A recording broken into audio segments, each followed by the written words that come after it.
Hello, this is Dr. Grande. Today's question is, can I analyze the case of Ronald Stan? Just a reminder, I'm not diagnosing anybody in this video, only speculating about what could be happening in a situation like this. If you enjoyed this video, please like it, subscribe to my channel, and consider supporting me on Patreon. I'll put the link to Patreon in the description for this video.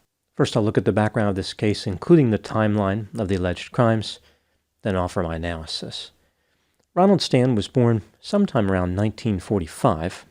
In 1977, when he was 32 years old, he lived near London, Ontario, Canada. He was married to a woman named Gail Stan, and they had two sons, Jamie and Jeff. Jamie was a toddler, and Jeff was an infant. Ronald worked as a farmer and taught plumbing at a college.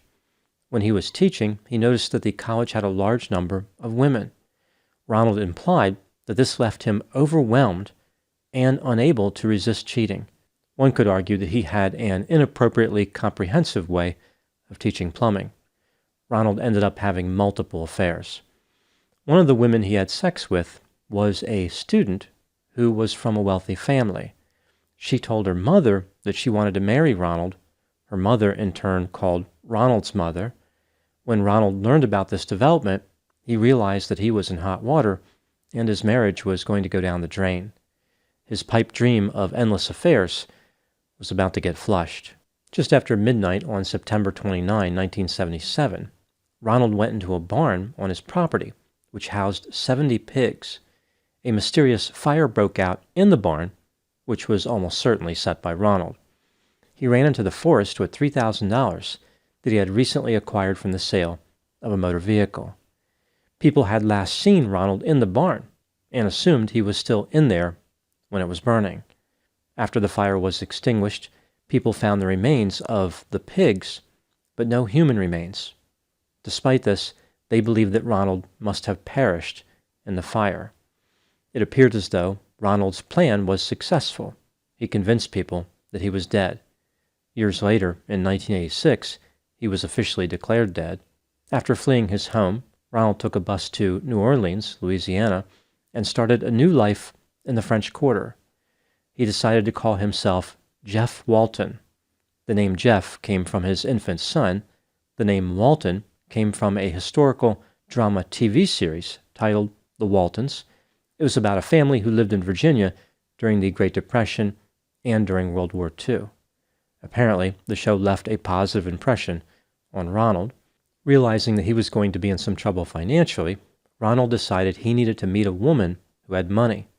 He encountered a woman who worked in the waste industry named Rose Ann Cardona.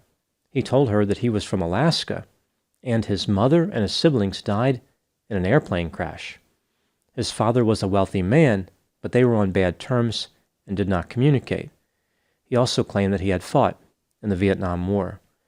The couple became romantically involved and wanted to marry, but Ronald did not have a birth certificate featuring his new identity.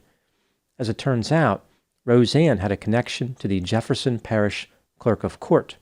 She was able to obtain a marriage license without Ronald's birth certificate. Ronald and Roseanne married in 1978.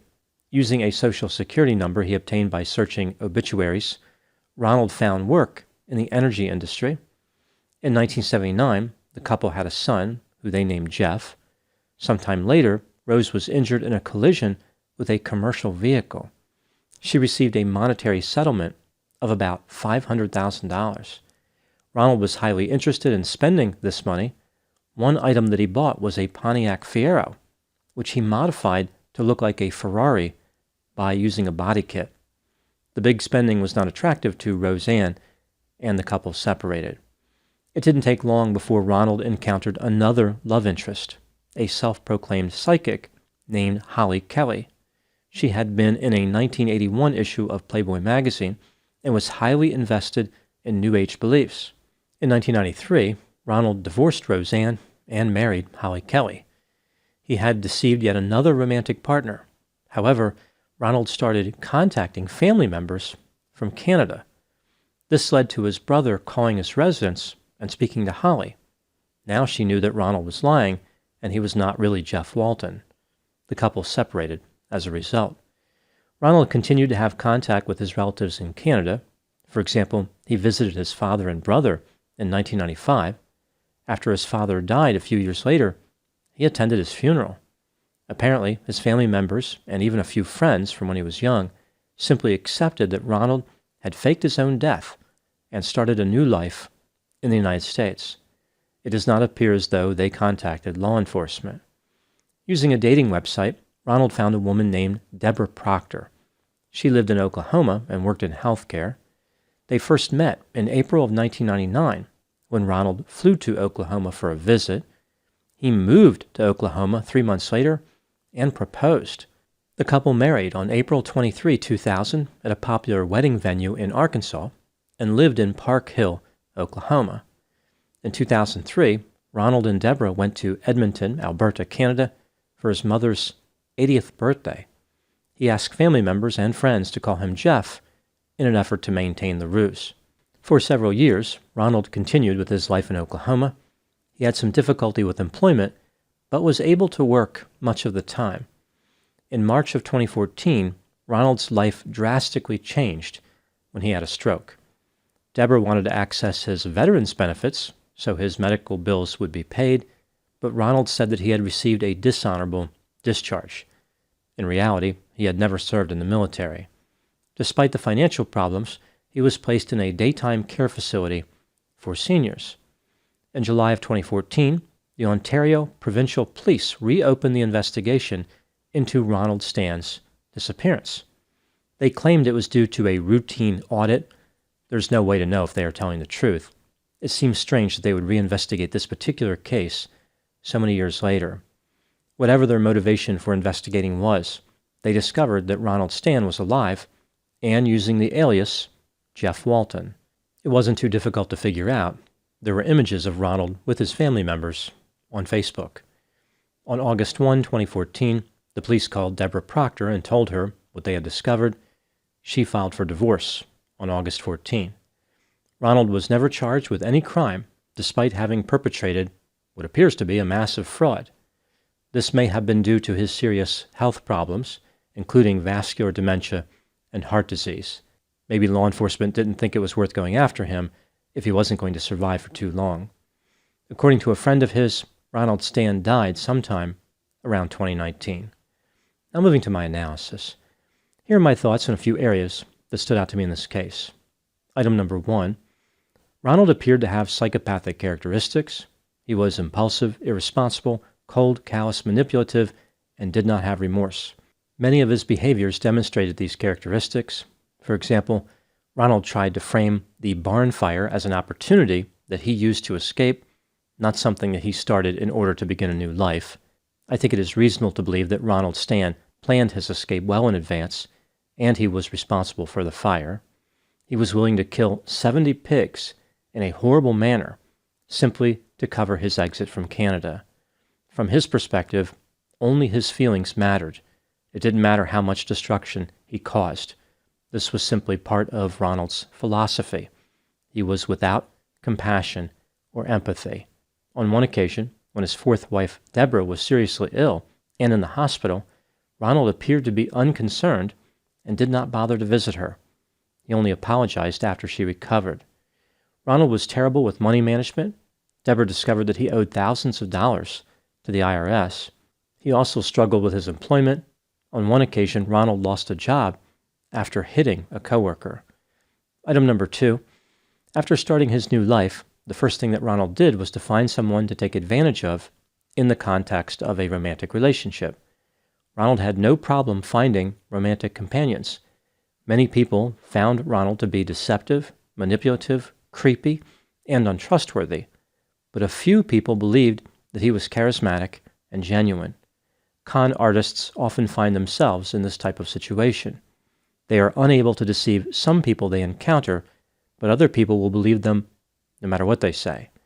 Ronald knew how to identify people who he could manipulate.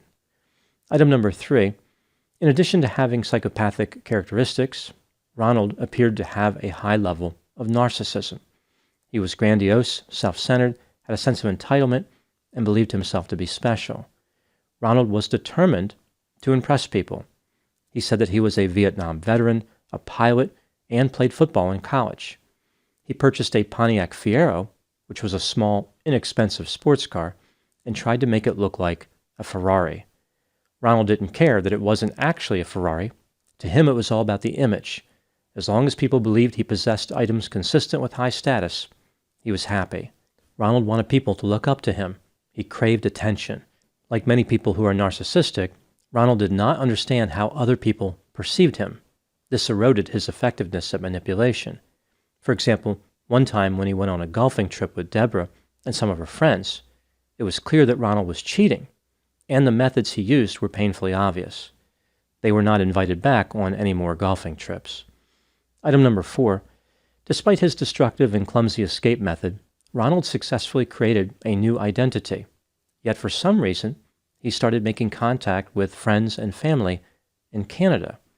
At first, he would simply call them and not say anything. After they said hello, he would hang up. There's a sense that Ronald wanted to be recognized for beating the system and starting a new life, but he needed for someone to know what he did in order to gain this recognition. It wasn't any fun unless he could brag. I think this is why he reached out to friends and family members. Eventually, he made contact and even met them in person. Ronald wasn't going to let being declared dead stop him from living his life. Item number 5. What do I think happened in this case? This is just a theory, my opinion. Ronald was sensation-seeking and liked having multiple romantic partners. Even though he was not physically attractive, his superficial charm opened up romantic opportunities. For some reason, Ronald came to believe that his life with his first wife and their 2 children was interfering with his ability to have fun. He wanted to be free from them completely and decided that running away would achieve that goal. His charming behavior afforded him the opportunity to begin and maintain a new life. The skill he used to identify potential victims was impressive. Some of his partners may have trusted him based simply on attraction. They were willing to overlook obvious signs of potential personality pathology. When Ronald made contact with his family members, he set the stage for being exposed as a fraud, and that's exactly what happened. Despite his recklessness, Ronald largely managed to beat the system for 37 years. Now moving to my final thoughts. The case of Ronald Stan can be summarized in this way. Farmer Stan set fire to a barn and fled Canadian fields to form a fresh future in the French Quarter. Forging a false name, he formed 4 marriages and fashioned a faux Ferrari from a Fiero. Falsifying feats, he feigned military service, fueling his fervent chase for fame. Following his fraud being found, Ronald faced a fate of feeling forsaken and was fraught with the fallout of falsehoods for his finale. Those are my thoughts in the case of Ronald Stan. Please put any opinions and thoughts in the comment section. They always generate an interesting dialogue. As always, I hope you found my analysis of this topic to be informative. Thanks for watching.